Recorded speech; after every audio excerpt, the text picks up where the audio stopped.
Parliament segment కూడా చాలా అద్భుతంగా చేశారు. ఇంతకుముందు మనం కరీంనగర్ పార్లమెంట్ సెగ్మెంట్ గురించి డిస్కస్ చేశాం. ఇప్పుడు నిజామాబాద్ పార్లమెంట్ సెగ్మెంట్ లో ధర్మపురి అరవింద్ ఎటువంటి రిజల్ట్ తీసుకొచ్చారో డిస్కస్ చేద్దాం.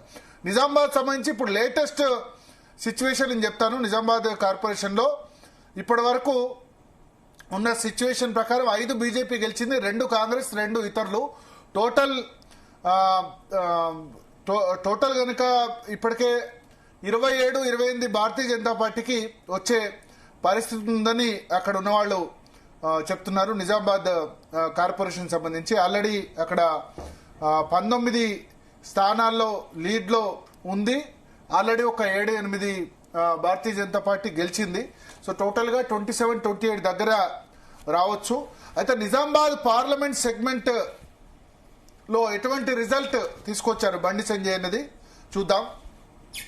నిజామాబాద్ పార్లమెంట్ సెగ్మెంట్ లో నిజామాబాద్ కార్పొరేషన్ ఆల్రెడీ డిస్కస్ చేశాం. సింగిల్ లార్జెస్ట్ పార్టీగా బీజేపీ ఉండబోతుంది.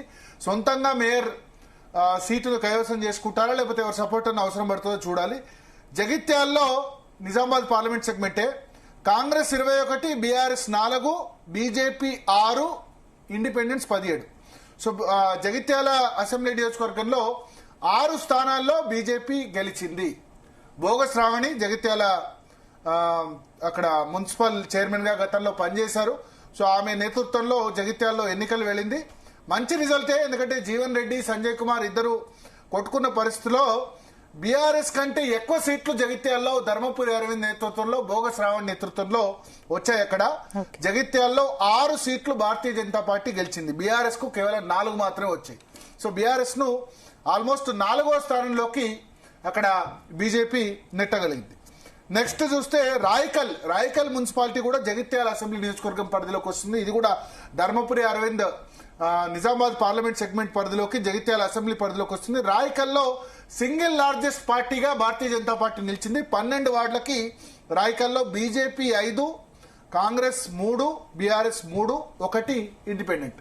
సో రాయకల్ మున్సిపల్ చైర్మన్ పీఠం భారతీయ జనతా పార్టీ కైవసం చేసుకునే అవకాశాలు లేవు. ఒకవేళ గనక బీఆర్ఎస్ కానీ కాంగ్రెస్ కానీ సపోర్ట్ చేస్తే రాయకల్ మున్సిపల్ చైర్మన్ పీఠం భారతీయ జనతా పార్టీ కైవసం అయ్యే అవకాశాలు మనకు స్పష్టంగా కనబడుతున్నాయి. సో ధర్మపురి అరవింద్ ఘనత ప్లస్ బోగస్ రావణి జగిత్యాల అసెంబ్లీ నియోజకవర్గ ఇన్ఛార్జ్ తో జగిత్యాల రాయకల్లో మంచి రిజల్ట్. ఇక్కడ జగిత్యాల రాయకల్లో అయితే బీఆర్ఎస్ ప్లస్ కాంగ్రెస్ ఇద్దరిని కూడా సెకండ్, థర్డ్ పొజిషన్ లోకి బీజేపీ నెట్టివేయడం జరిగింది. ఇది ధర్మపురి అరవింద్ పార్లమెంట్ కాన్స్టిట్యున్సీ సంబంధించింది. కోరుట్ల మరొక అసెంబ్లీ నియోజకవర్గం. కోరుట్లలో Congress 18, BRS 8, BJP 6, 1 independent. So BJP 6 సీట్లు కోరుట్లలో బీజేపీకి వచ్చాయి. మంచి సీట్సే అక్కడ వచ్చాయి. 18 కాంగ్రెస్ కు వచ్చాయి. బీఆర్ఎస్ 8. అక్కడ సిట్టింగ్ ఎమ్మెల్యే కల్వకుంట్ల సంజయ్, కల్వకుంట్ల విద్యాసాగర్ 4 సార్లు మాజీ ఎమ్మెల్యే ఉన్నారు. అయినప్పటికీ కోరుట్లలో ధర్మపురి అరవిందే లాస్ట్ టైం ఎమ్మెల్యే అభ్యర్థిగా పోటీ చేసి ఒక 10,000 ఓట్లతో ఓడిపోయారు. బట్ 6 సీట్స్ అంటే బీఆర్ఎస్ కి 8 వచ్చాయి, బీజేపీ కూడా దాదాపు సరిసమానంగా 8 వచ్చాయి. సో కోరుట్ల అసెంబ్లీ నియోజకవర్గంలోనే మరో మున్సిపాలిటీ మెట్పల్లి మున్సిపాలిటీలో సింగిల్ లార్జెస్ట్ పార్టీగా భారతీయ జనతా పార్టీ ఉంది. సింగిల్ లార్జెస్ట్ పార్టీ టోటల్ 26 అయితే భారతీయ జనతా పార్టీకి 10 వచ్చాయి, కాంగ్రెస్ బీఆర్ఎస్ కు 6 వచ్చాయి. సో ఇది ధర్మపురి అరవింద్ ఘనత. మెట్పల్లిలో 10 బీజేపీ, 6 కాంగ్రెస్, 6 బీజేపీ, 4 ఇండిపెండెంట్లు. సో ఈ 4 ఇండిపెండెంట్లు గనక బీజేపీకి సపోర్ట్ చేస్తే 10 + 4 14. మెట్పల్లి మున్సిపల్ చైర్మన్ బీఆర్ఎస్ అనుకున్నారు, బీఆర్ఎస్ కు రాలేదు, కాంగ్రెస్ రాలేదు. Surprise result. Bharatiya Janata Party Metpalli municipal chairman ను ఈ 4 ఇండిపెండెంట్లు కూడా కలిస్తే కైవసం చేసుకునే అవకాశం ఉంది. సింగిల్ లార్జెస్ట్ పార్టీగా మెట్పల్లిలో నిలిచింది. సో జగిత్యాల, కోరుట్లలో చాలా క్లియర్ రిజల్ట్ ధర్మపురి అరవింద్ తీసుకురాగలిగారు. ఇక నిజామాబాద్ సెగ్మెంట్ సంబంధించి మరొకటి చూద్దాం. బోధన్లో 17 కాంగ్రెస్ వచ్చాయి, బీఆర్ఎస్ 5, బీజేపీ 3, ఎంఐఎం 13 చోట్ల. ఇక్కడ చాలా ముస్లిం పాపులేషన్ ఉంటుంది. ఈ ముస్లిం పాపులేషన్ ఉన్న ప్రాంతాల్లో 13 ఇతరులు గెలిస్తే 12 రాష్ట్రంలోనే అత్యధికంగా ఎంఐఎం గెలిచిన మున్సిపాలిటీలు బోధన్లో 12 సీట్లు గెలిచింది. సో ఇక్కడ భారతీయ జనతా పార్టీకి 3 సీట్లు వచ్చాయి. ఎందుకంటే ఇక్కడ ముస్లిం ఓటు పూర్తిగా కాంగ్రెస్ కు రాలేదు, అవుట్ రైట్ గా ఎంఐఎంకి వచ్చింది. షకీల్ అహ్మద్ బీఆర్ఎస్ నుంచి ఉన్నా సరే షకీల్ అహ్మద్ ఆయన స్థానికంగా అందుబాటులో లేకపోవడం బీఆర్ఎస్ కి 5 వచ్చాయి, ఎంఐఎం ఇక్కడ 13 వచ్చింది, ఇక్కడ భారతీయ జనతా పార్టీకి 3 వచ్చాయి. ఆర్మూర్ లో 36 సీట్లుంటే భారతీయ జనతా పార్టీ ఇక్కడ 2 సీట్లు కైవసం చేసుకుంది. 19 సీట్లు కాంగ్రెస్, 8 సీట్లు బీజేపీ, బీఆర్ఎస్ 5, ఇతరులు 4 గెలిచారు. సో ఇక్కడ కూడా భారతీయ జనతా పార్టీ మంచి రిజల్ట్, సెకండ్ పొజిషన్ లో వచ్చిన పరిస్థితి మనకు కనిపిస్తుంది. ఒక భీమ్గల్ మున్సిపాలిటీలోనే ఖాతా తెరవలేదు భారతీయ జనతా పార్టీ నిజామాబాద్ పరిధిలో చూస్తే. సో నిజామాబాద్ పరిధిలో Nizamabad corporation single largest party, తర్వాత బోధన్లో ఓకే, ఆర్మూర్లో మంచి రిజల్టే సాధించింది, భీమ్గల్ ఒకటే ఖాతా తెరవలేదు, జగిత్యాల్లో మంచి రిజల్టే బీఆర్ఎస్ ను 3rd ప్లేస్ 4th ప్లేస్ కు నెట్టింది, రాయకల్లో సింగిల్ లార్జెస్ట్ పార్టీ, మెట్పల్లో సింగిల్ లార్జెస్ట్ పార్టీ బీజేపీ, కోరుట్లలో బీఆర్ఎస్ తో దాదాపు సమానంగా అక్కడ ఎమ్మెల్యే ఉన్నప్పటికీ బీఆర్ఎస్ ఎమ్మెల్యే ఉన్నప్పటికీ 6 సీట్లు. సో ఓవరాల్ గా ధర్మపురి అరవింద్ పర్ఫార్మెన్స్ కూడా చాలా అద్భుతంగా ఇక్కడ మనకు ఓవరాల్ గా కనిపిస్తున్న పరిస్థితి. అటు బండి సంజయ్, ధర్మపురి అరవింద్ ఇద్దరు కలిసి భారతీయ జనతా పార్టీ ఫేస్ ని సేవ్ చేశారు. ముందుగా ముఖ్యంగా ఇద్దరు మున్నూరు కాపు సామాజిక వర్గానికి సంబంధించిన వ్యక్తులే.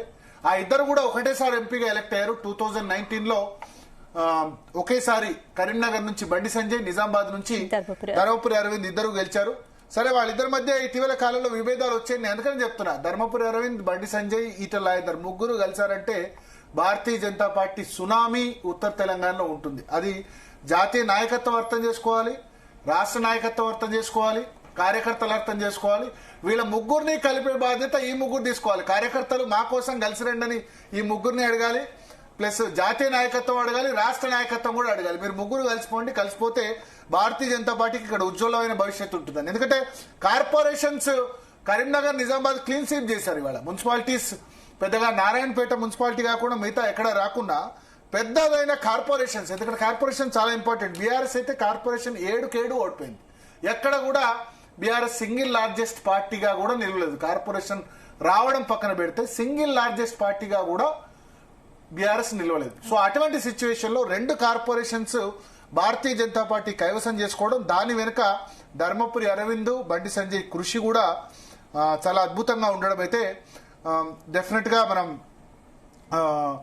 భారతీయ జనతా పార్టీకి ఒక మంచి వార్త అని చెప్పొచ్చు. మెజారిటీ సీట్లు కూడా అటు బండి సంజయ్ దుమ్ము లేపారు, ఇటు ధర్మపురి అరవింద్ కూడా దుమ్ము లేపుతున్నారు. సో అల్టిమేట్ గా అంటే ఇంకా రిజల్ట్ రావాల్సి ఉంది నిజామాబాద్ సంబంధించి. బట్ రిజల్ట్ ఏ విధంగా వచ్చినా చాలా అద్భుతమైన రిజల్ట్ అయితే వీళ్ళిద్దరు కూడా నిజామాబాద్ పార్లమెంట్ సెగ్మెంట్ లో తీసుకొచ్చిన పరిస్థితి అయితే మనకు ఖచ్చితంగా కనిపిస్తుంది. వేముల అదేవిధంగా బండి సంజయ్ కూడా ఆయన పార్లమెంట్ సెగ్మెంట్ లో అద్భుతమైన రిజల్ట్ తీసుకొచ్చారు వీళ్ళిద్దరు ఎంపీలు కూడా. తర్వాత మెదక్ పరిధిలో రఘునందన్ కూడా మంచి రిజల్ట్ తీసుకొచ్చిన పరిస్థితి ఉంది. మక్తల్లో మహబూబ్ నగర్ పార్లమెంట్ సెగ్మెంట్ లో డీకే అరుణ కూడా పర్వాలేదనిపించే రిజల్ట్ ఆమె కూడా తీసుకొచ్చారు. సో 8 మంది ఎంపీలు గెలవడం ఇక్కడ ప్లస్ అయింది. ఆదిలాబాద్ లో ఎంపీ గోడన్ నగేష్ నేతృత్వంలో ఆదిలాబాద్ ఎంపీ ఎమ్మెల్యేలు ఉన్న చోట కూడా చాలా మంచి రిజల్ట్ మనకు కనిపిస్తుంది. సో ఎక్కడైతే ఎమ్మెల్యేలు ఉన్నారో అక్కడ చాలా మంచి రిజల్ట్. కామారెడ్డిలో ఎమ్మెల్యే ఉన్నారు, మీరు చూడండి, కామారెడ్డిలో